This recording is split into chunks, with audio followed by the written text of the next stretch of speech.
to the Keyboard Chronicles, a podcast for keyboard players. I'm your host, David Holloway, and I'm thrilled as always to be here with you. I'm flying solo this episode. Paul once again is jet setting around the international countryside. Hope you're doing well, Paul. I'm super pumped to unveil this episode's guest, Mr. Scott Sheriff. So as you'll hear in our interview, Scott is currently the keyboard player with the iconic Carrie Underwood. And as you'll hear, he's had some amazing experiences with Carrie, but that is one small part of Scott's overall career. We'll cover his work with Kenny Loggins, his brilliantly named and personnelled band, Yachts Landing. He's worked with a range of artists. It's just a fascinating conversation, and Scott's upbringing through to his current career, the trajectory he's been on is really an interesting listen. So I hope you enjoy the interview, and I'll see you at the end of the show. Scott, thanks so much for joining us. It's Friday night. Why aren't you out clubbing or partying? Well, I've actually had gigs the last two nights, so I'm kind of enjoying a night off. And then we head to New York next week to do some TV stuff to promote some of Carrie's Denim and Rhinestones deluxe record. Oh, wow. Okay. Yeah, so you're having a precious night off. I feel even more pleased that you've taken the time, so thank you. And we're definitely going to get on to Carrie. So I thought we'd do a bit of a traditional chronological work through your amazing career, Scott. So let's just start out with the early days. What were your memories of your childhood upbringing as far as getting into music and discovering a passion for it? I kind of started like most kids who had pianos in their houses. Their parents thrust them into piano lessons, and didn't much care for the standard fare piano books and such. I found that I had most success looking back now in hindsight. If my teacher would play the song for me before sending me off to learn it at home, and it was something that kind of was pleasing to the ears, I would be more apt to learn it and probably start practicing right away, just because I could kind of retain a little bit of it by ear. But then if she kind of played through it and it looked like it was going to be rigorous or require a lot of practicing and rich and a lot of technique stuff, I would kind of procrastinate and just eventually lost interest in standard piano lessons until this thing called MTV came into our house in the 80s. And I noticed that being a keyboard player could be kind of cool, not just piano recitals, but actually getting up in front of people and playing with your friends and playing music that was on the radio. And so it was kind of the touchdown moment was for me was seeing Hall & Oates play Kiss on My List and Private Eyes, and seeing Daryl Hall just bang out these piano parts. And I would kind of put my boombox up to the TV and record what I could, and then run back to the piano and see how much I could play by ear and figure out. And so my parents kind of pointed me in a new direction at that point. After several years not having taken lessons, they kind of steered me to a more contemporary teacher who actually had taught my dad as well. He had a big band in the city where I grew up, and he was a great jazz piano player, but also loved all styles of music. I brought in Styx books, Beatles books, Steely Dan books, The Night Fly, Kansas, Point of No Return, Left Overture. I mean, Wow. He was up for anything. I would just bring in the disc, and we could order custom books from our local piano store. They were never on the shelf, but they could always get it from somewhere. So I would just figure out what book I wanted next and put in that order.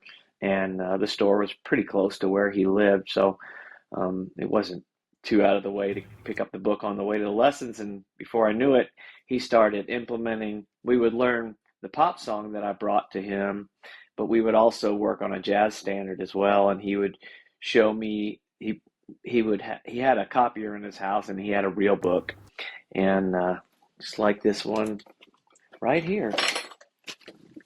And he would copy a page. He would copy a page out of it, and kind of tell me what he wanted me to try doing with playing right hand melodies and left hand chords, and so I started learning extended chord structures, nines and 11s and 13s, and where jazz substitutions would work and where they wouldn't work, and just kind of started developing my ear that way.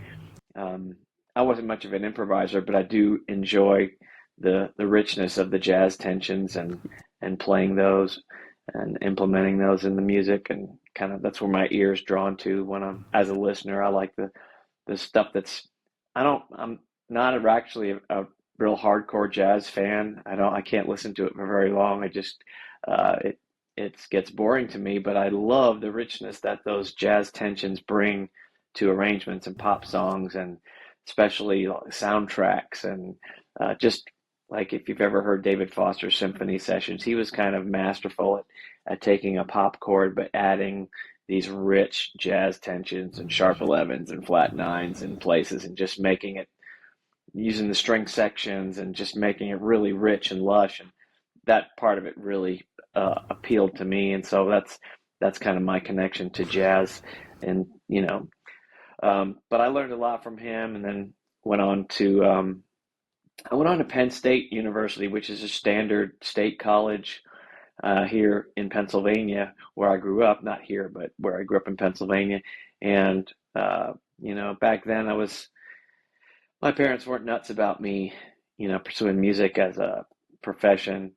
So it was kind of, well, you need to have a fallback plan. So I went to college to be an accountant because I did like math. I always kind of thought of me, I approach music from a very mathematical standpoint. Others are a little more flowery and artsy, and the songs come to them and more different side of the brain, where I'm more mathematical, analytical. I see chords and shapes and structures and distances between notes that make certain chords sound the way they do, and that's just kind of the way I think through things. And I'm not like a super sight reader, but I do enjoy music notation as far as learning songs.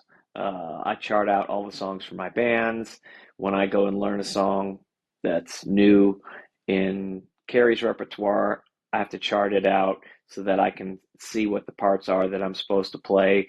And if we don't play a song for a while, and then all of a sudden they say, "Hey, we're doing such and such at the Opry," I'm like, "Okay, how does that part go?" I need to go back and refresh instead of trying to learn it from scratch again by listening to the record.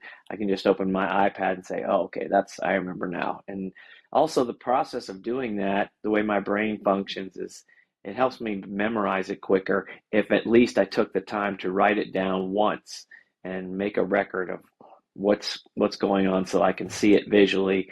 I think it makes an impression in my mind so I can go back and retain it a little faster. So That's great, and that teacher really was pivotal with you, and I think a lot of us out there wish we'd had a teacher like that when we were teenagers, as far as willing to take on all different sorts of contemporary music. So I need to ask, you raised some fascinating points there. One about MTV opened your eyes, and I'm guessing, Scott, we're of a similar age, because the way you've described the boombox against the TV and MTV and stuff, I'm guessing we're somewhat similar age. What were the other artists aside from Hall & Oates that really impacted you as far as the whole keyboard playing could be cool thing? I'm just interested. some of the earliest recollections I have of music transcription was um, I transcribed the keyboard solo to "Won't Get Fooled Again," which they didn't really Uh, have a keyboard player. It was Pete yeah, Townsend mucking around on his computer gadgets, early days of arpeggiators and such.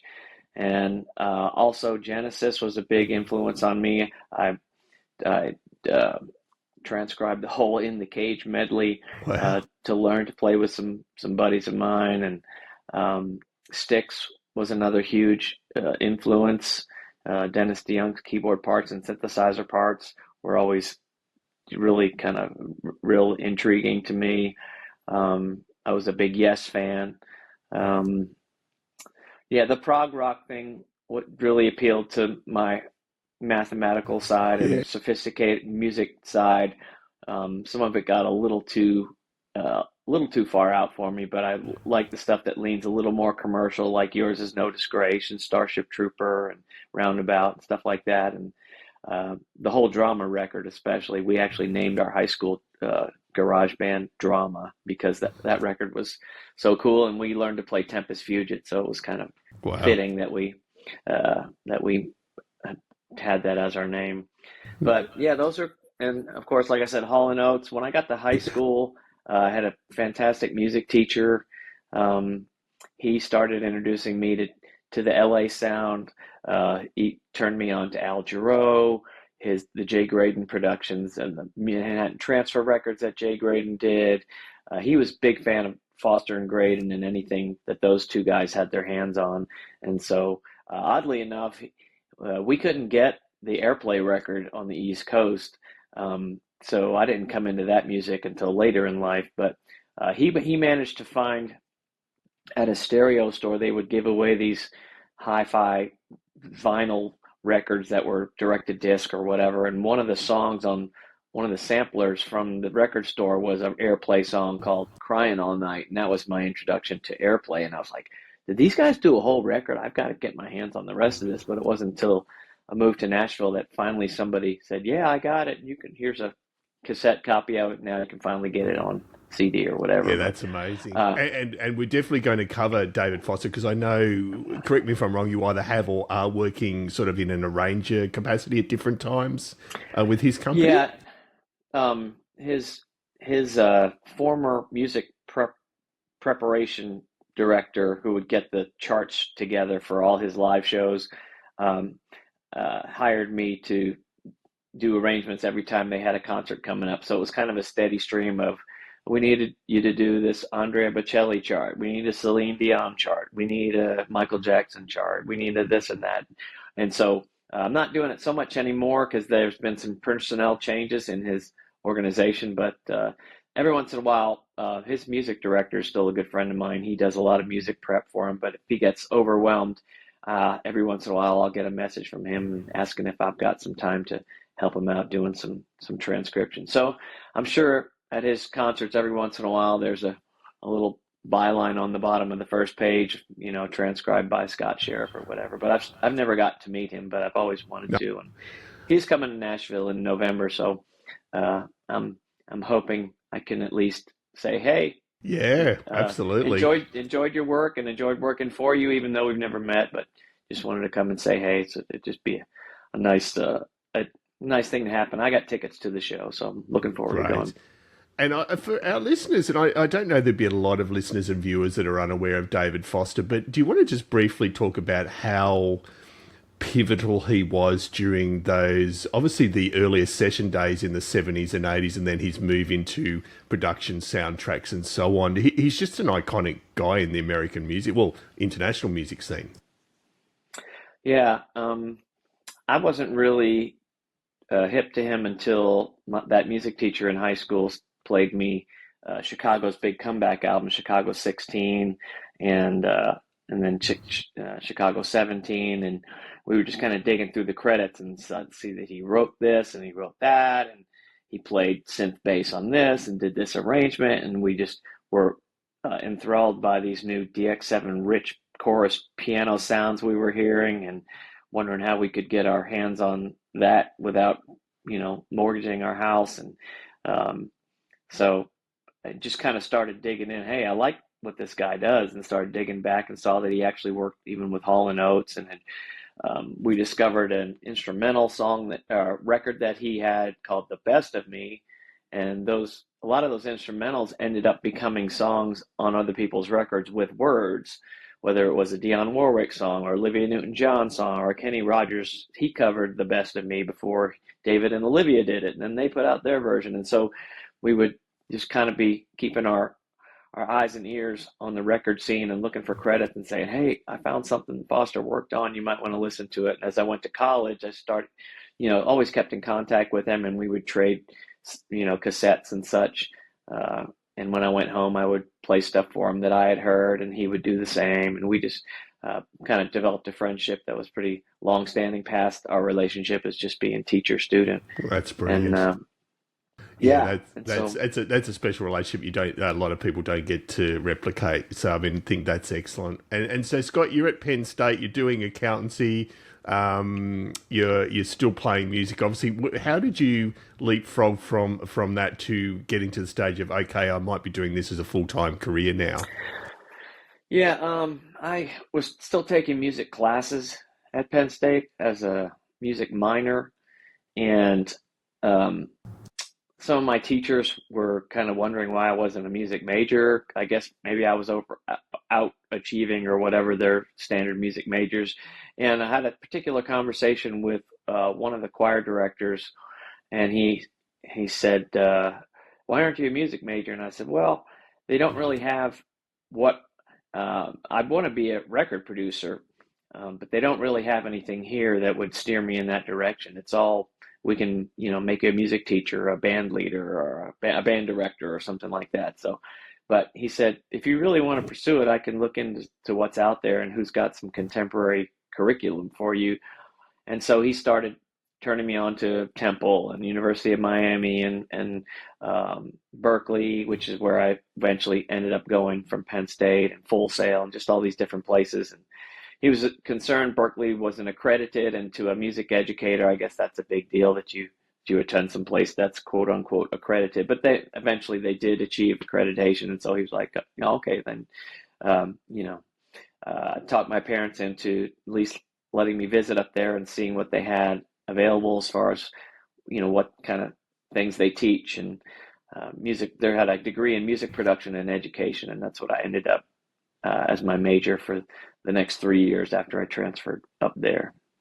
Great, and so that's obviously you're immersed in a whole different scene there at Berklee. So is that how you started sort of developing some networks? I mean, please correct me if I'm wrong, but I'm assuming Stephen Curtis Chapman was your first major gig. I'm just interested, sort of from Berklee to getting to the band leader sort of role there, how that came about. Um, so I didn't do much playing around in cover bands or anything at college because I was too busy being a student. And but I did have a lot of friends up there that ended up moving to Nashville. So after with that particular degree in music production and engineering, you didn't really get to touch a mixing console until later, until you moved your way through these prerequisite classes. So I kind of had to stay and finish and go to the end if I really wanted to produce some 24 track recordings at the time and mix and learn to work on a big console and work with all these great digital effects that were out. And so I finished my degree in '89, but a lot of my friends had moved to Nashville. They were older than me and had gotten their foot in the door in the engineering world and the production world. And so I had a few contacts once I moved to Nashville. And I was waiting tables probably like most people do when they first get out of college and are looking for work to make ends meet, and eventually landed a job thanks to some help from my parents buying me uh, some music gear that I could do some home recording. I had a half-inch 8 track, and so um, I developed a relationship with a music publisher on Music Row and moved into their publishing house as an in-house demo recorder. I was the engineer at the time, and they had they had a few synths and a sequencer in their arsenal, and so I brought my stuff in there, combined it with theirs, and pretty soon they discovered that I could also do some arranging work. So I was working with their writers and developing their demos, from piano vocals to full-blown arrangements with bass and guitar and drums, and so I was recording that, mixing that, and just kind of learning learning the ropes of the Nashville music scene. But actually, my first gig before the Stephen Curtis Chapman gig was with a different Christian band called Allies, and that Allies had based their two owners, Randy Thomas and Bob Carlisle. They were California guys who had grown up in the Jesus movement out there and had several pretty big Christian records before they moved to Nashville, but they'd also developed their country songwriting chops and had a single with Dolly Parton called "Why'd You Come In Here Looking Like That," and it was pretty successful. And they saw that opportunity to move to Nashville, kind of sell their houses in California, and their tiny houses in California, and come buy big houses in Tennessee. And with the royalties they had from their Dolly Parton song, they made the move and they left their other three sidemen in California. So they had to replace those three sidemen with Nashville guys. So word got around that they were looking for a keyboard player, bass player, and a drummer. And pretty soon, Mark Hill on bass and Brian Fullen on drums and myself on keys were the new three members of Allies. And we actually ended up recording their last record with them called Man with a Mission. So you can hear my keyboard parts and some background vocals. But Bob, being the vocalist he had the song Butterfly Kisses. So Bob Carlisle was a big pop star later after the Allies stuff. That song was huge for him.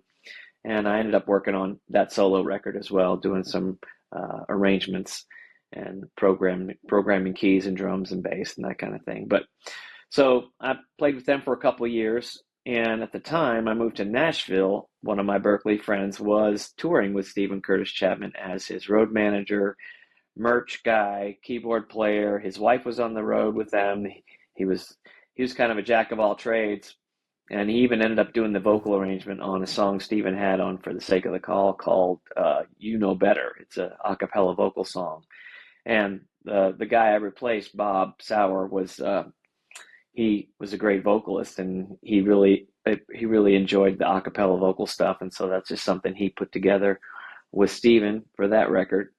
But then he was leaving the road to stay in Nashville and do some other things. But he called me and said, "Hey, I'm getting out of the band. If you want to see if you can get an audition, I know they'll be looking for somebody." So I called Stephen's management and said, "Hey, been on the road with the Allies, so I've been touring in the Christian world. I understand you might be looking for a keyboard player, and I'm very interested in at least auditioning for the position." Got an audition, and they liked what I did. I was a singer as well, so I sang background vocals at my audition. They liked that, and just seemed to gel with the other guys that were auditioning. And so we did a few dates that summer of, I guess it was 92 before the record came out. And then we premiered that record from the Dallas Reunion Arena at the time, and it was a satellite broadcast over, I guess, probably the whole world. So that was back in 92, and I played with him till 97 and took a couple of years off to work at a local church as a music director. Then 2001 went back on the road with him when he put out the Declaration record. I worked on the background vocals quite a bit for that record and went back on tour with him for that. Through this moment, I think that was the last record I toured with him, and still ended up singing some background vocals on his records since then. But that was the extent of my touring with him. And so, I mean, adding up all those years, Scott, it's if I've done my math correctly, it's more than 10 years of working both on the road and well over 10 years in the studio with Stephen. What was the secret to that success? Because as you know, managing to work with any artist and collaborate with any artist for that period of time is no mean feat. What do you think works so well? We just got along well. All the bands were pretty low drama. I think, I always kind of took on the mantle of, arranging his background vocals for his live band, making sure that all the parts were covered, since I usually had a handle in singing some of them, especially on the later records. So I think Stephen just appreciated what I brought to the table, and like I said, we always got along well. There was pretty low drama. We had fun out there, and I enjoyed touring with him, and always got along well with his management company. So it just always was a nice fit. No, that's great. And then obviously that, and I'm not saying that alone, but that obviously set you up as a musician with extensive touring and musical direction experience. So again, please correct me if I'm wrong, and it probably isn't as sequenced as this, but Kenny Loggins, so that's sort of overlapped, I believe, with the end of your stuff with Stephen. How did that come about, and how did you apply your learnings from those previous years to that? Yeah, I'm a pretty big golf fan. I don't know if you can see behind me, but I have a flag from the Players Championship. Oh, wow. With okay, a bunch yeah, of, I can now. Yeah. Sawgrass. Got some Aussies on there for sure. I was actually at the PGA Championship at Medina. It was a year Tiger Woods won. I believe it was 2006. And I'm driving around and I got a phone call from one of my friends who was Kenny's keyboard player at the time. And he said, "Hey man, I need to miss some Kenny gigs here in October. Are you free to sub for me?" And I said, "Sure, just and send me the stuff. I'll be happy to. That'd be a fun gig." And Stephen wasn't too busy, terribly busy at the time. I checked the dates to make sure, they were open for him. And at that time, they were pretty strategic with how they did their subs. Um, Kenny was at the time he was doing enough gigs, but it still wasn't necessarily something someone could have a full-time gig with. So they were comfortable with having subs come in and out of the situation, but they would make these board tapes that had all the keyboard parts and the vocal parts of the person you were subbing for panned all the way to one side, and the rest of the band was panned to the other side, and they called them ISOs. So I got firsthand, up close and personal That's with what this great. guy was playing and singing every night. So I just kind of got in my woodshed and started transcribing and making charts and playing along with the set, every day for a while till I felt comfortable, because there wasn't going to be any rehearsal. It was, you're going to show up for the gig, you're going to play sound check, and then you're going to do this Wow. gig, and then you're going to do another gig the next day, and then you're going to fly home, and you may not play with us again. But Yeah. so I just wanted to make a good impression and hopefully, get the opportunity to do it again. And ended up playing those shows with them, and Kenny was uh, very complimentary at the end of the show, very happy with what I did. And it turned out this keyboard player ended up, he was going to go play some gigs with a different artist where it was just he and her. And so it was a little more, I guess it was a little better opportunity financially, because they, don't have to split the pie as many ways. And so I ended up uh, becoming Kenny's permanent keyboard player the next year in 2007. And our music director at the time was going to be exploring some German opera, and so he left Kenny's band to do some singing and kind of check that out. Something he's been wanting to do, and he's always trying new things and expanding his musical horizons. Now he's he's writing soundtracks for movies, so he's always doing something different. He's a genius guy named Shem von Schreck, amazing bass player, singer. He plays everything. To just call him a bass player is definitely short. That's selling him way short. Anyway, so he was leaving, and Kenny came to me as the next person down the ladder who had the skills. He says, "Would you like to be my MD?" And I said, "Sure." And so I kind of took over the reins of that for a few years, and we had hired a couple other new players who were in and out of the band, and that went on for a couple more years until Kenny went to tour with put the Loggins and Messina tour back together. Oh, yeah. I believe it was like 2010 or 2011, something like that. And then came back and wasn't playing a lot. I played a little bit with him on and off, and he shrunk the band down to a trio, and he wanted to try that for a while. And then, he'd started doing his Blue Sky Riders thing, and that Yeah. didn't always involve keyboards. And so I kind of was phased out of that situation. Um, and would come back in every once in a while when he would get a big corporate gig that wanted the big Yeah. five-piece band, so they would call me back for those. And then after that's when I got connected with Carrie. But this past summer, Kenny's on his farewell "This Is It" tour, and they needed a sub for that, so I was able to actually play the show in Oh, Nashville. I cool. had tickets to go see it because they were coming through, and I was a kind of a trusted family member, so they were invited me to the show as their guests. And but then uh, it came that there was a need to actually have a keyboard player for the show, so they asked me to do that.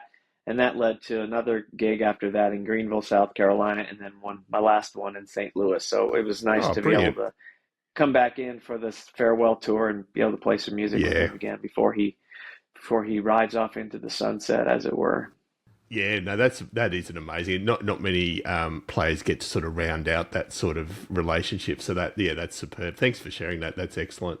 And so you mentioned there, Carrie. Let's move on to that. There are a couple of other aspects I'd like to explore later. But so how did you go from Kenny Loggins to Carrie Underwood? Carrie's music director and I have been friends for quite a while. He came up through the same CCM world that I did with different bands. He had played with For Him and Point of Grace and a lot of different, played for Carmen, played for a lot of different artists. He's got his start with Truth, as did a lot of musicians who came through the Nashville ranks. Um, I don't know if you're familiar with a guy named David Cleveland, who is a big session guitar player, but he Yeah. was in Truth. And so, well, anyway, a lot of these guys came through the Christian ranks. So he and I were kind of at the same festivals together, just playing with different bands. He knew about me, I knew about him, and I'd known he had played with Carrie since the very beginning. And I guess their keyboard player was getting ready to come off the road or explore some different avenues with different artists. And so they were looking for a keyboard player who could sing. And Mark knew I could cover the keyboard parts. That wasn't something they needed to audition, but he just wanted to make sure that my voice was a good fit for the rest of the band. So I ended up doing a vocal audition with them, ended up getting that gig. Just, it's through connections and word of mouth and developing a reputation. And,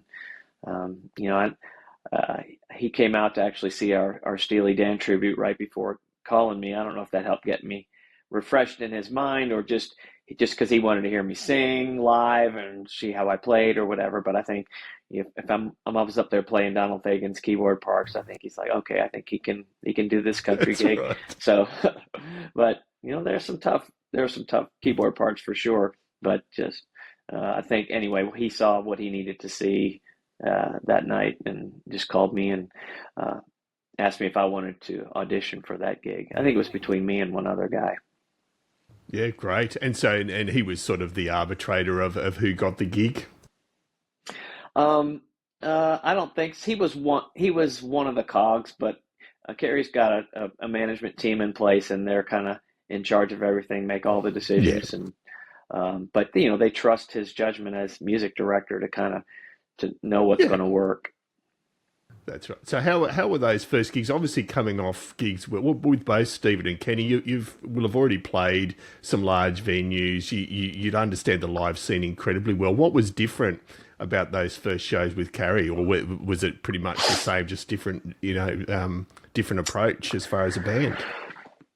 Yeah, it wasn't too terribly different.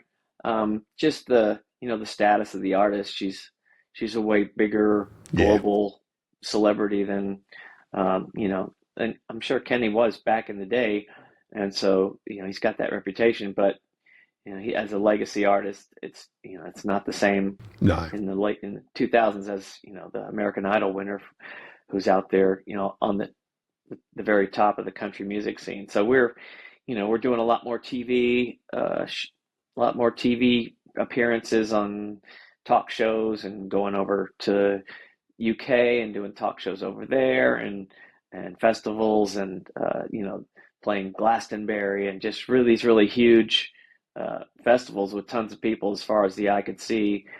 So that's pretty much the difference. But when it comes down to it, it's you're still up there with a bunch of folks, making music and listening to it, putting together a show, listening with ear monitors, and practicing and rehearsing and putting a show together. And the depth of her production now, there's a lot of moving parts. Not so much for me because I'm stationary. Me, the drummer, and I are pretty stationary, but putting those shows together is pretty eye-opening, and just all the different pieces that come in. It's whether it's with the lighting, or there's choreography, there's yeah, pyro, there's moving elevated lifts, there's video walls, and just so many things. Carrie's doing aerial stuff now. She's going over the audience on cables on a swing, and just there's a lot that goes into it. So putting a show together isn't quite as easy as, hey, let's rehearse in LA for a week. That was kind of what it was like for Kenny getting ready for a summer tour. We would go in the rehearsal studio for about a week, and by that point, there were no new songs really. We were just kind of putting together, the best, greatest hit set we could, and maybe changing some arrangements, doing some medleys or whatever. And just as soon as you get that together, you're done. But with Carrie, it's more, we got at least a month to put this thing together, and it Yeah. just starts with rehearsing the band, and then you go to a bigger venue, and you start to add in the lights and the moving elevated lifts, and then you're adding the pyro, and then you're moving to another venue where you're doing the whole show, dress rehearsal, production rehearsals, full crew, and so it's a bit different in that way. Yeah, absolutely. And so, a couple of things. You mentioned the TV work there. I mean, I imagine that alone was a little bit of an eye opener because, as you well and truly know, some TV shows you won't be playing at all. You'll be miming. There'll be other shows you will be playing live. What was the sort of learning experience for you with TV, and what you needed to adjust in your approach, if anything? I had done some TV with Kenny and with Stephen Curtis, so it was back in the day, we had a Nashville TV show called Primetime Country and Music City Tonight, different versions of that at the cable channel known as TNN.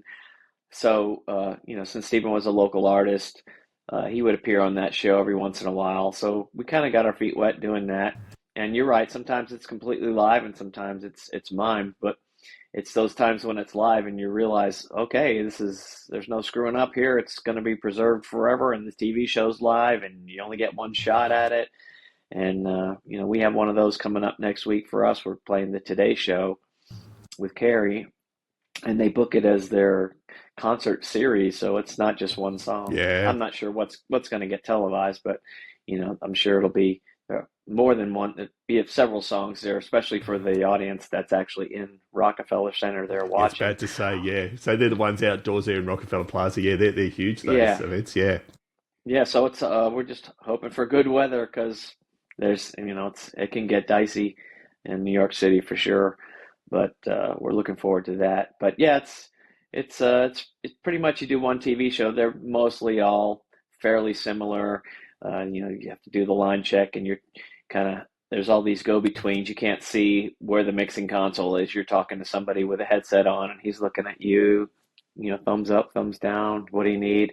And so it's all go-betweens, and you sometimes it's the gear you want, sometimes it's not the gear you want, but you just kind of make it work. And That's and right. And my understanding from previous guests too is there, even compared to the touring life, there's a lot of waiting around with TV shows at times.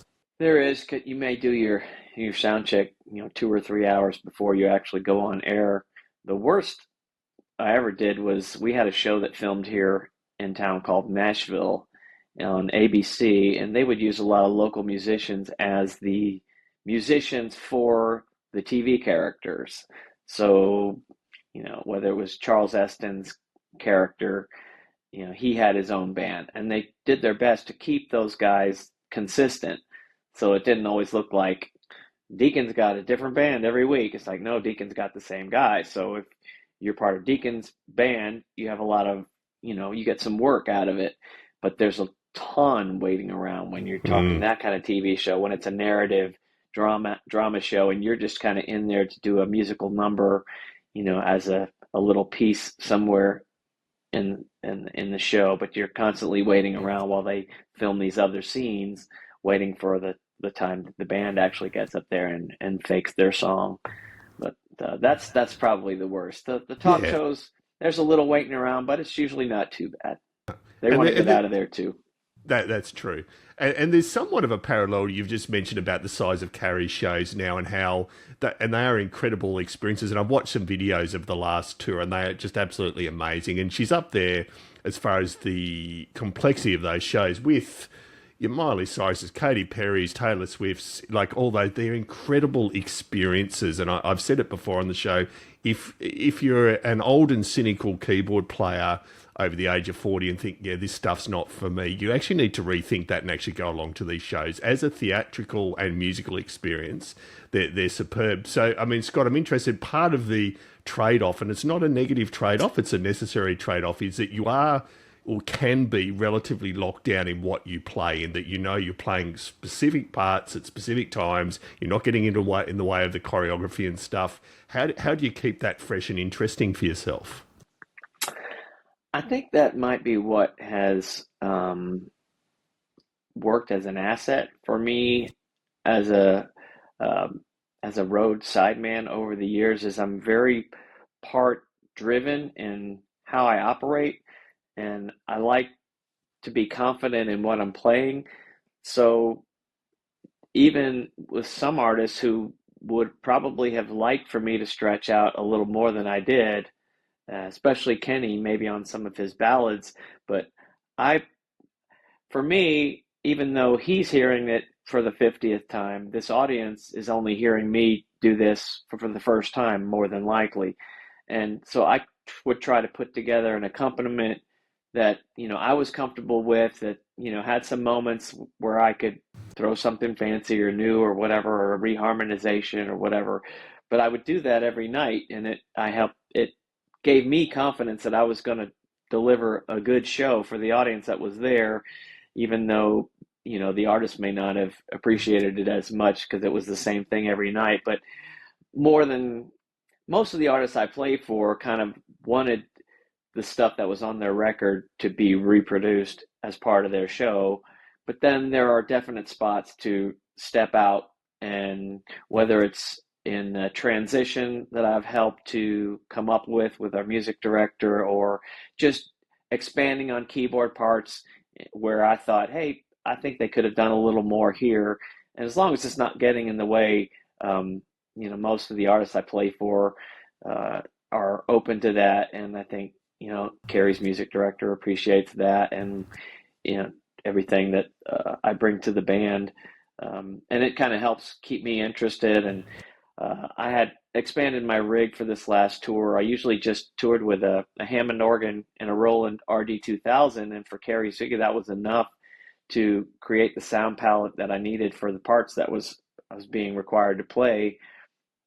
But on this latest record, Denim and Rhinestone, there's some more 80s kind of synth-driven stuff, some in places, and so I kind of wanted to ramp up my rig a little bit, and brought out a Roland Phantom 8 and a System 8, and kind of, since they were out there, I kind of figured, how can I implement these pieces in some of the older material, and just find little places to do this and that, and whether it's, even expanding on a sound where I can just reach out and play two things at once, instead of, playing a pad here, I'll play it here and here, and it just kind of gives it a little more depth, and a little more, it makes it a little more snazzy and fancy.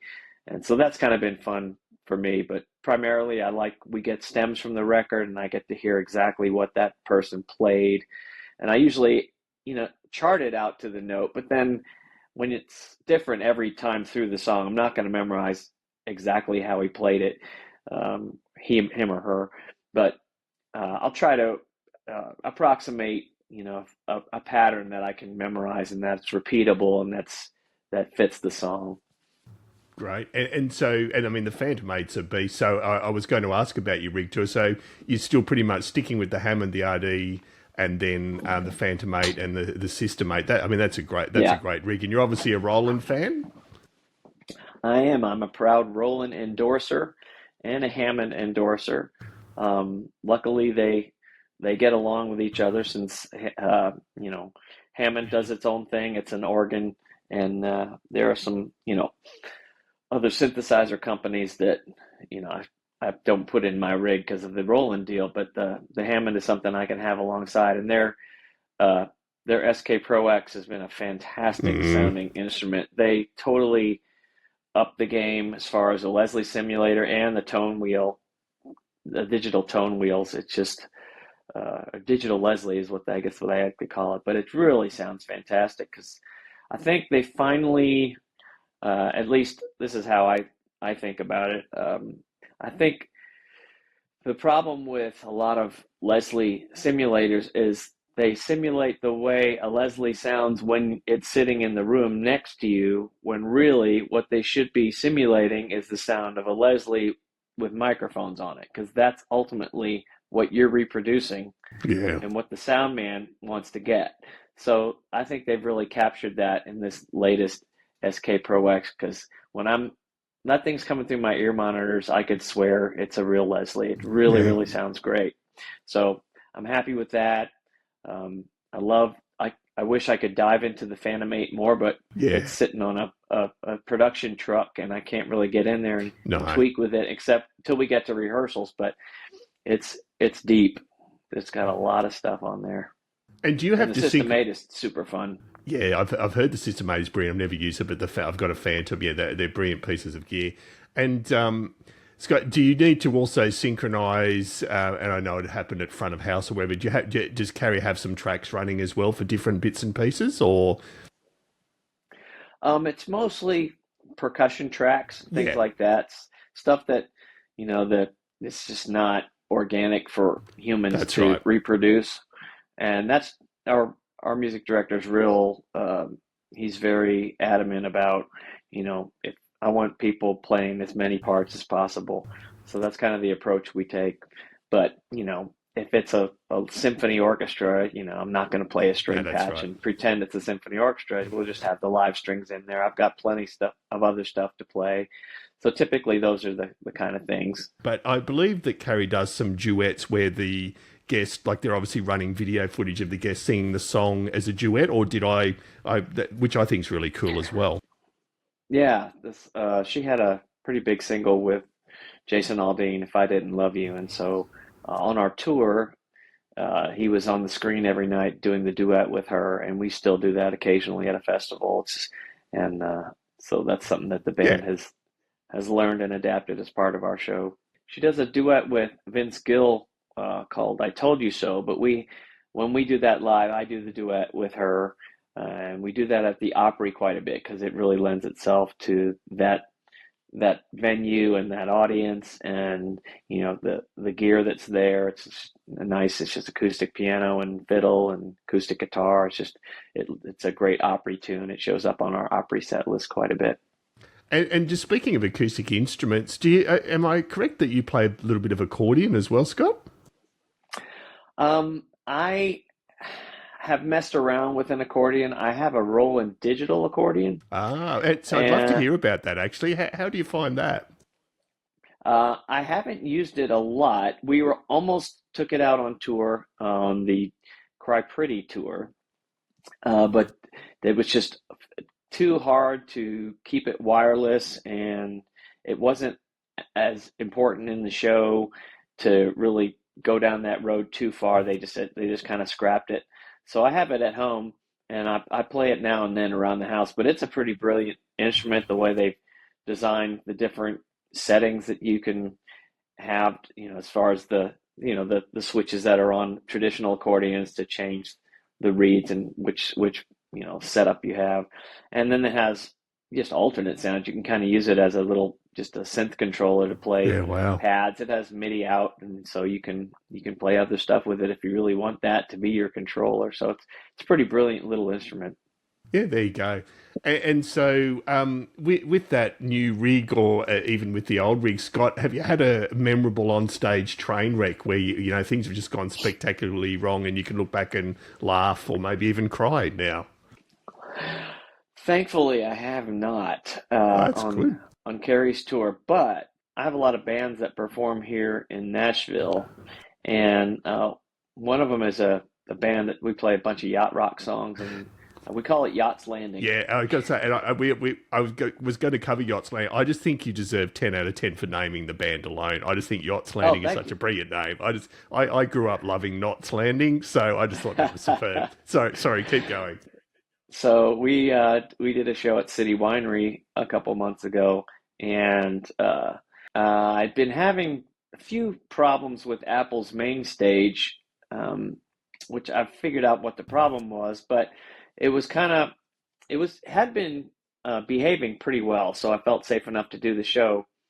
But I was in the middle of Stevie Wonder's "Isn't She Lovely," and he does it in the key of E, and he does this brilliant chromatic harmonica solo several times in the song. So that's something that I do um, on the keys. I have performance tracks we play with, and I have a track of the Rhodes that doesn't kick in until the harmonica solo. So I play the phased Rhodes and sing lead, and then when it comes time for the solo, the track of the Rhodes takes over on the do do do do do do do do. Just gives me enough time to switch patches and call up the. So I'm playing the harmonica solo, and all of a sudden, I get this awful stuck note. I made it through the first harmonica solo, okay, and we're at the end, and we sang the last verse, and we're doing a little harmonica ride at the end. So the track is playing the Rhodes part, and for some reason I got a stuck note playing a grace note. The track kept going, but my live sounds, the live sounds of main stage is what got stuck. The Yeah. playback plug-in kept going, and it got stuck on an F natural, and the song's in the key of D, and everybody knows that's a bad note in the key of D, and it's very major D. It's not bluesy D, it's very major D. And then we got to the end of the song, and my F is just still hanging out there, and just finally I had to just close the lid on the laptop and say, sorry, folks, that is not what it was supposed to sound like. So that was one of the worst. So Wow. I figured it out. If there's main stage users out there and you get a new computer, don't migrate. Yeah. Start over. You're absolutely fresh. right.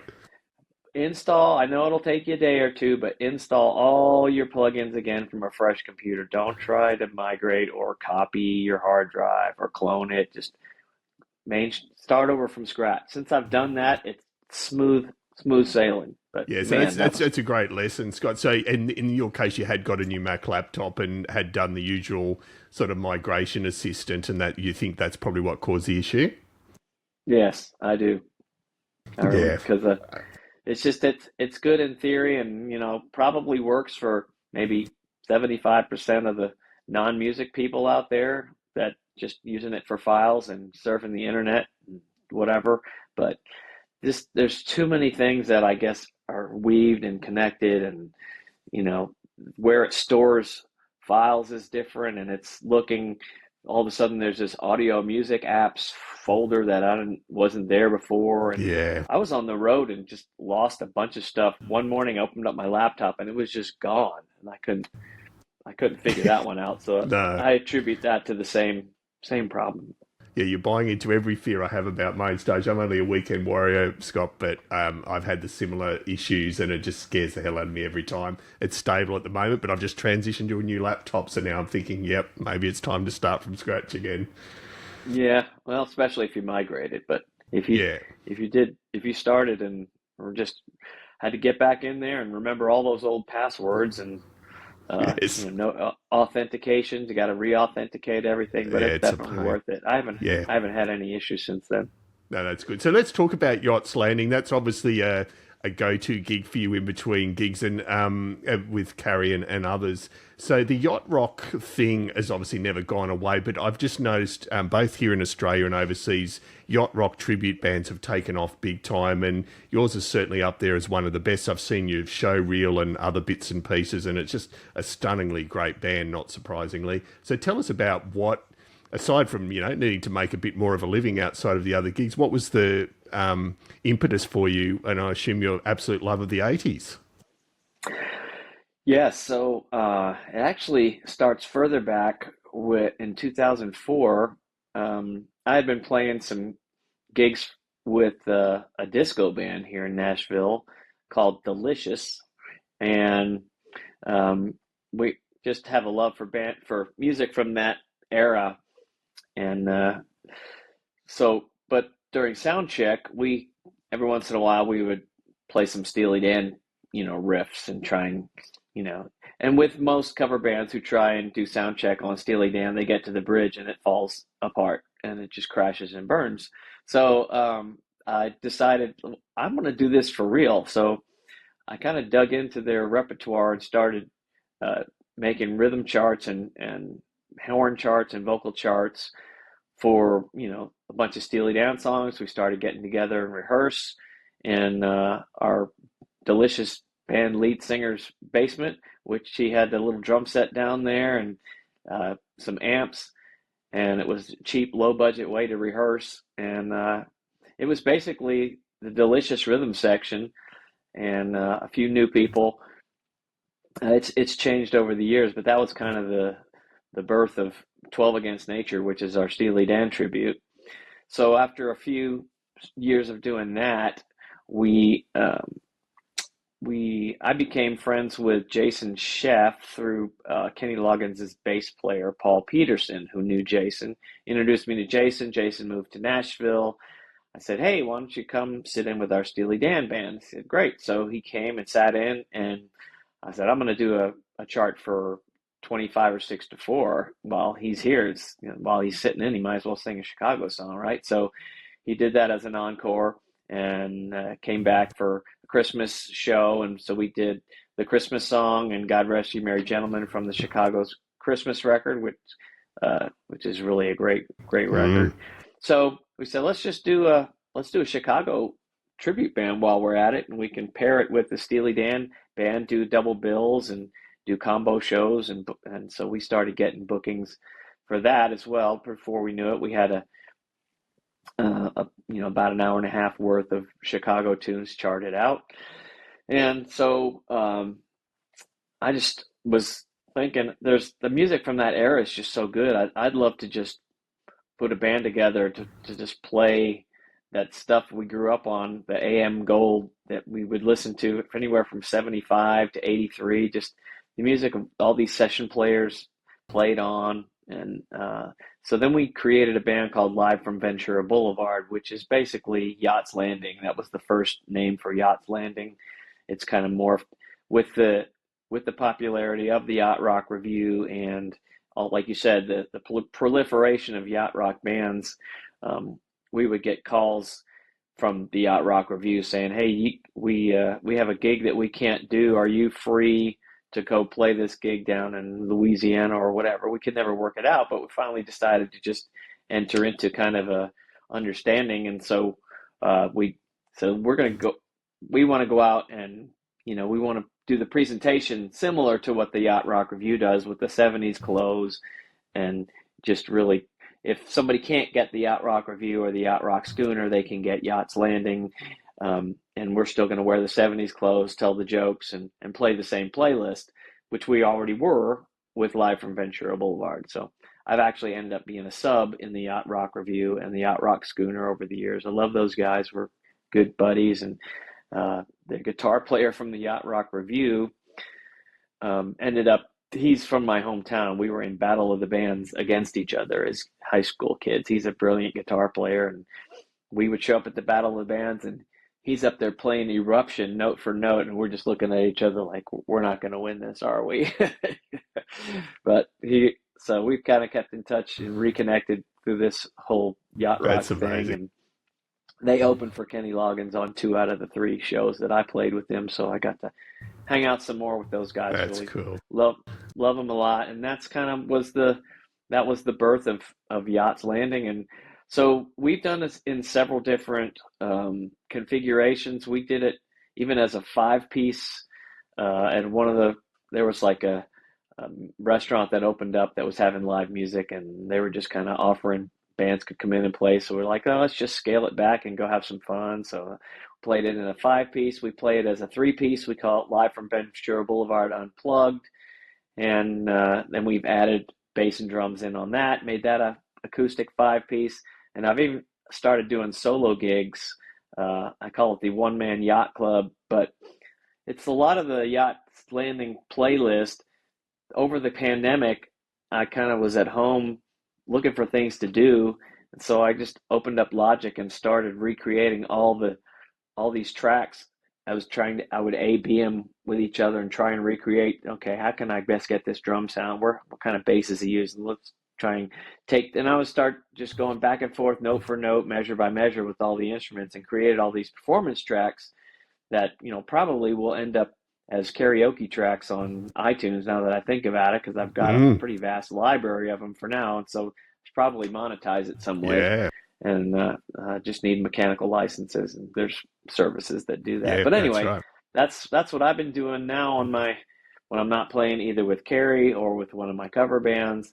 It's usually in this neighborhood. We've got 3 or 4 different venues that have live music, and so I've kind of gotten to be friendly with the managers and the owners, and have hooked up some gigs locally, and it's a lot of fun. People come and have drinks and have dinner, and they get to hear the the stuff, and I only have to go 5 minutes from my house, and I'm set up and torn down in 15 minutes. So it's a little different with the cover bands. It's great to be downtown where all the action is, but we're loading in at 3:30 That's and the sound thing. check in, and then the doors are at 6, and the show's not till 8, and then you want you to play for 3 hours, and so the show's over at 11. By the time you get home, you've been gone like 8 or 9 hours, and the money's better, but it's nice to get in my car at 5:30, set up my sound stick and my keyboard, play my show, and I'm home by 9:15. That's And right. so it's Yeah, it's been very fun. And plus, civilized. yeah, and I'm not getting any younger, so I'm not have any plans on retiring anytime soon. But it's nice to have some bullets in the chamber, as it were, as far as Yes. things I can do. When I'm retired, I know I can do it by myself if I have to, and Yeah. still play music that's fun, and people seem to enjoy it. At least that's what the tip jar is telling me lately. And we we have a rental house down in the Panhandle of Florida, and so I've kind of been reaching out to some of those places because I imagine we'll probably start spending some more time Yeah. down there now that my wife's retired. And so I've been getting friendly with some of the club owners down there. Booked my first gig down there in October, Great. so we'll see how that goes. There's hopefully a lot of yacht rock fans down there looking I could to hear imagine. some Seals and Croft while they're watching the waves crash onto the shore or whatever. Maybe listen to some Sailing by Christopher Cross. That's right. Absolutely. No, that's brilliant, Scott. And so that you probably answered my next question, which was what is the next 12 months hold for you? Obviously, still lots more stuff going on with Carrie. You mentioned you're about to do some TV for the Today Show. You've got a busy year ahead. Yes, she's got her Vegas residency, and that's not stopping anytime soon. So we're going there the end of next week after we come back from New York. We'll come back for a couple days and then head out to Las Vegas for a week and a half of shows there. And then we come back there in November after Thanksgiving, American Thanksgiving, for 3 weeks of shows. And so in between, she'll be doing some other things. She usually ends up at the Grand Ole Opry, couple more weekends maybe this year. But we haven't exactly. We've seen a few, things show up on the calendar for next year. Nothing real specific, but I'm sure we'll be back at Vegas Mm, again at some point. That's an ongoing residency she has there. We have our Steely Dan tribute booked October 7th at our favorite place downtown, Third and Lindsley Bar and Grill. And then the next morning, we do a yacht brunch at the City Winery here in Nashville. So that's going to be a busy time. I didn't pencil myself in for too many lead vocals that next morning because the no. night after singing Donald Fagen is usually can be Yes. it can kind of retch on your vocal cords a little bit, make them a little frosty. Absolutely. No, busy man. And so, Scott, we've got a couple of our what we call our traditional questions. So one is tagging a keyboard player. Is there someone out there on your travels that you've thought, gee, they'd be interesting to find out more about? So whether it could be a younger player or just a contemporary, someone you thought, yeah, I'd really like to find out more about them. I really dig Dave Richardson's playing with Santa Fe and the Fat City Horns, and when I go Great. out, he just makes it look so effortless. And of course, we got a guy here in Nashville who constantly blows my mind. His name's Mike Whitaker, um, and he posts stuff on Facebook where he's just goofing around in his studio and playing that he's such a brilliant improviser, and just the ideas that flow through his fingers like effortlessly. It's just it's in a different world than what I can't even relate. I'm sure he could come up with solos at the drop of a hat, but for me, it's more work coming up with. But Yeah, he's got so many ideas. I kind of wonder, what have you listened to? Where do you get all these ideas? there you But go. those two guys, Great and picks. the, Yeah. the other the other keyboard player for Santa Fe is named Jamie Hosmer, and he's a great keyboard player too. In fact, he hooked me up with. I was kind of souring a little bit on Apple's vintage B3 organ, but then they kind of did an upgrade on it not too long ago, and it's really sound brilliant. I still prefer it to any of the other organ sims. I've got the IK Hammond one, and still think the Apple sounds better than that. I have VB3 version 2, and but anyway, I heard him playing it with Santa Fe, and I asked him, "Where are you getting your B3 tones?" He said, "That's the Apple organ." I said, "You got to send me that patch." So that's kind of my default when I open up Logic and start to design an organ patch. Is the thing he sent me, and of course, got to change drawbars or whatever, turn this and that. But the thing, he's kind of got in there and tweaked with the Leslie, and it's got just the right amount of growl on it, and the nuances he's really spent a lot of time getting right. And plus, he's a great singer. He sings all the high stuff with Santa Fe, and so I'm quite envious because I wish I could sing. I can do okay on some of the tenor stuff, but he's singing some pretty high stuff and sounding great doing it too. No, great, 3 great picks, and we've noted them well and truly. And that's interesting about the built-in organ, because I even as with the limited stuff I do, I just overlook that standard AU plugin that you see in Logic. So I'll be going back and having a look at that. That's great. Yeah. And then the dreaded Desert Island disc question, Scott. Five albums. If you have to pick 5, what would they be? Well, I probably just have to look around the room here. So we have Genesis, Trick of the Tail, Al Jarreau's Jarreau, The Nightfly, Silk Sonic. An Evening with Silk Sonic would be number 4. Mecca for Moderns, Manhattan Transfer. Great. That was one of the most efficient picks of 5 I've ever seen. Scott, good job. That's brilliant. No, thanks. It might change tomorrow, but that's today's. That's right. No, great stuff. And then our final question is the 10-parter, Scott. So what we call the quick fire 10. So just very short and sharp answers to these questions. First keyboard you ever owned? Yamaha SK15. Wow. Okay. Yep. I had an SK10 at one stage, so I know what you're talking about. It was sort of a string sort of machine, wasn't it? Like it had 3 sections. It had strings, and then it had polysynth, and then it had an organ section. Yeah, that's right. Yeah, with a Leslie simulator. Yeah. Yeah, there you go. Most important pre-gig ritual for you? Let's assume in Carrie Land. Probably the pre-show prayer. Just kind of getting everybody's mind focused and on the same page. Yep. No, great. Why we're doing what we're doing.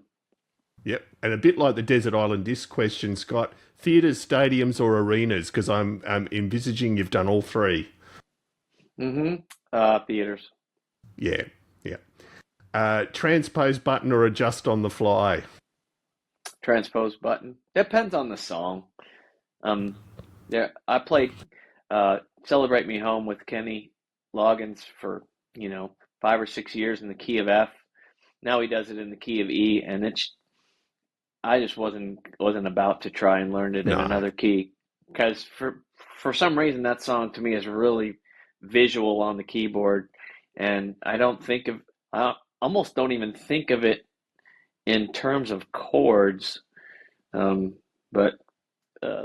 that was definitely a transpose button. But I live in Nashville. We use the number system. If it's a country song and I've got a number chart on it, then I'll just do it on the fly. Yeah, gotcha. Yeah, I need to look. A number of guests have mentioned the number system. I do want to look into that more closely. Favorite gig you've ever done, if that's possible? Well, I can kind of give 2 answers. I'll give you 2 answers. Yeah. It was a very cool thing we did. We recently did the Howard Stern show with Carrie Underwood, and for me, that was one of the coolest things we've ever done, because Howard interviewed the band, specifically one person at a time, and really highlighted something that they did, and was very interested in what our contribution was to the band. And it was just something completely different. He really takes an interest in the people that make up the band, not just the artist. And so that was one of the coolest things we did, just talking to Howard like that. And my coolest gig with Kenny Loggins, we were on, just as far as location and surroundings and everything in that way. I've never played Red Rocks in Denver, so that's a bucket list show for me. But anyway, we were in Hawaii on Maui, and we were on a golf course where overlooking the ocean, and we had a tent, and it was a combination show of for Kenny and Michael McDonald, and we were playing for Michael McDonald as well, so we had to learn five or six Wow. Doobie Brothers and Michael McDonald's tunes. So that was the first time I played with Michael, and just because of the surroundings, where we were, these are two of my favorite artists of all time. That was one of the coolest gigs, and it was on Hawaii, so we could see the Yeah. ocean. Whales were breaching. It was that whale season. It was just everything was converging at the right time. No, I can imagine that was a pinch yourself moment as far as looking back to your teenage self. If you'd known back then that you'd be Oh, for doing that, you sure. would never have believed it. Yeah. Oh, I know. Yeah. No, great answer. And then favorite city you've ever played, if that's possible. I do love playing in London. Maybe because I'm spoiled playing here in the States. I'm sure there's a lot of great cities, but it is a lot of fun going over and playing Yeah. in the UK. And so I'd say that's probably my favorite Yeah. city. No, good one. And name an artist you've not worked with that you'd like to work with one day if everything lined up. Probably at this point it'd be Bruno Mars, and Yeah. even more specifically if he's in the Silk Sonic mode. That record just astonishes me how great the writing is and the arranging is, and I I play along with it and sing along with it all the time. And I would love to do it, on a stage somewhere at some point. But Yeah. he's got a Super. fantastic band. We saw that show in Vegas, and it was I, incredible. He's I such a can great imagine. performer. Yeah. Yeah, he's got it all. He's amazing. And favorite music documentary or movie, doesn't matter how old or new, that really resonates with you still. Bohemian Rhapsody, I think. Yeah. That's probably been the most compelling, um, especially off the top of my head. Yeah. No, that's great. And it is a great I movie. mean, there were some great Genesis documentaries that I watched not too long ago, and some Bee Gees documentaries that were great. I've read some of those biographies as well. There's some good stuff out there. Yeah, there certainly is. And name one thing you'd like to see invented that would make your life as a keyboard player easier. You're probably gonna laugh, but I'd like to see a minus 10-second button on the Apple Music player, for crying out loud. They have it on their podcast player. They have it on YouTube. Everybody has it except the Apple Music player. I'm That's a so sick great of point. scrubbing left and right to rewind when I'm in the car. It's so dumb because they've Yeah, got it. that's a great point. You can listen to a podcast in my car and, oh, what'd he say? Boom, I'm back 15 seconds. I'm listening to a song. I'm like, what? I got to hear that lick again. Now I got to sit here and while I'm driving, or just Yeah. hit that button, and then after you hold it long enough, it starts going back, and then it never seems like you've gone far enough, and then you go too far. It's just a pain. Why don't just put a minus 10 button on the Apple Music player? No, I That think would you're onto make something. this musician's Yeah. life a lot easier. I think that's one of the best suggestions we've ever had. And I've opened Spotify, but I think I'd need to press play. I don't think that it's on Spotify either. Oh, wow. So you're right. It's a no-brainer. Great. I think you need to. Yeah. Not that you can patent that, but I think that's a great idea. Oh, I've posted plenty on it. I've told my friend at Apple about it. I've made enough noise about it that I'm sure they probably heard that suggestion from me Yeah, good. enough. Make it happen. Make it happen, Apple. And then the last one, Scott, Yeah. is your favourite non-musical activity or hobby. What keeps you sane outside of this hectic music life? I don't get to do it often enough, but it's playing golf.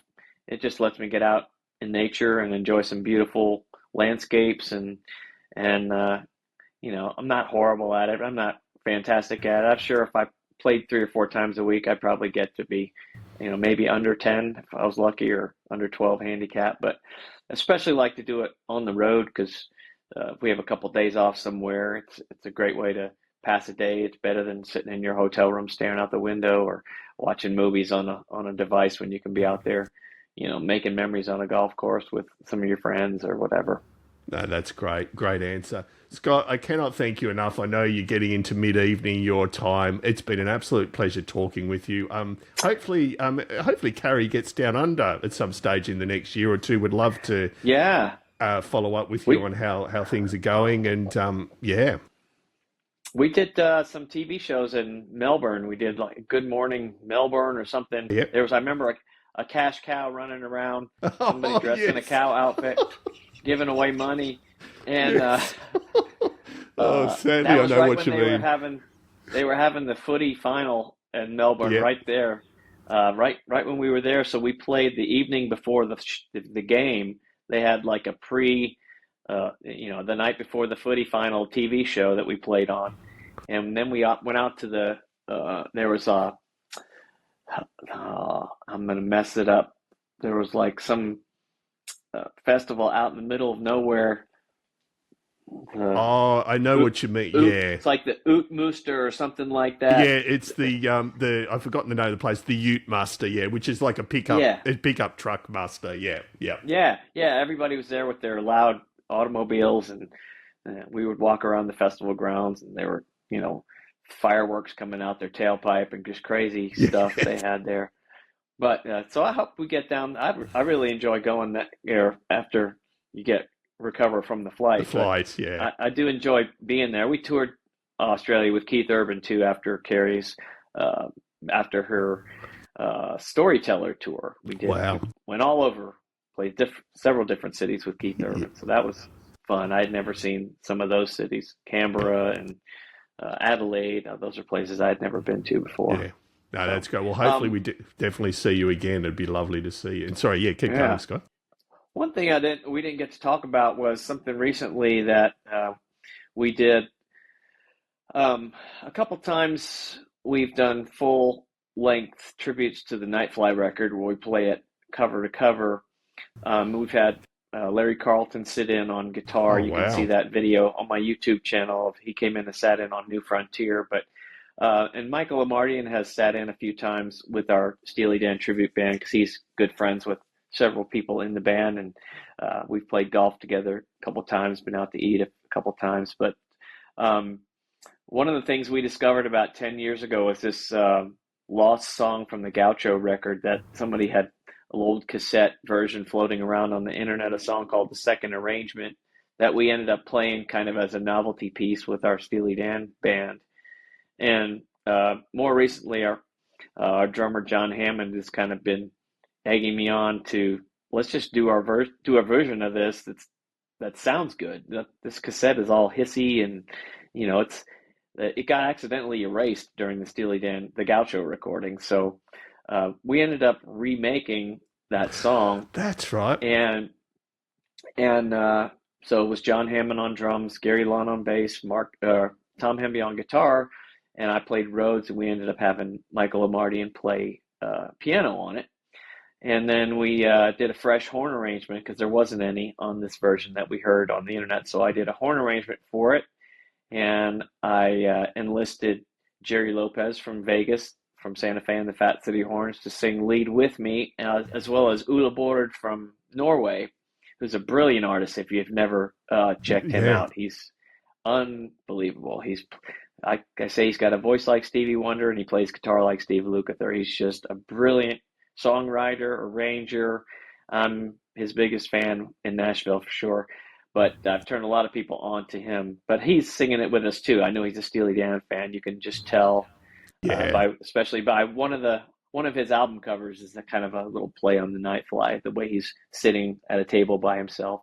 But anyway, we put this together, and we were looking for someone to mix it, and someone suggested Bill Schnee, who lives here in Nashville. He's a legendary music producer and engineer, worked on Asia as the tracking engineer. And so I reached out to him, didn't know him, and he embraced that idea, and he mixed it down for us and had it mastered. And so we did a little performance video of it. You can see it on my Facebook page, also on my YouTube channel.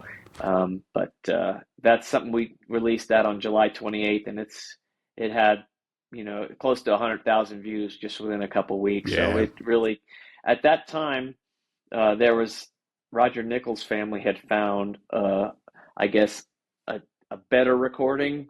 It was similar to the one that was already online, but they found a little better version. I think maybe uh, it, there were no such thing as DAT tapes when No. Gaucho was recovered. It was still, it wasn't around. But I think at some point he took one of his better sounding cassettes and at least dumped it down to digital audio tape so it would be preserved a little better.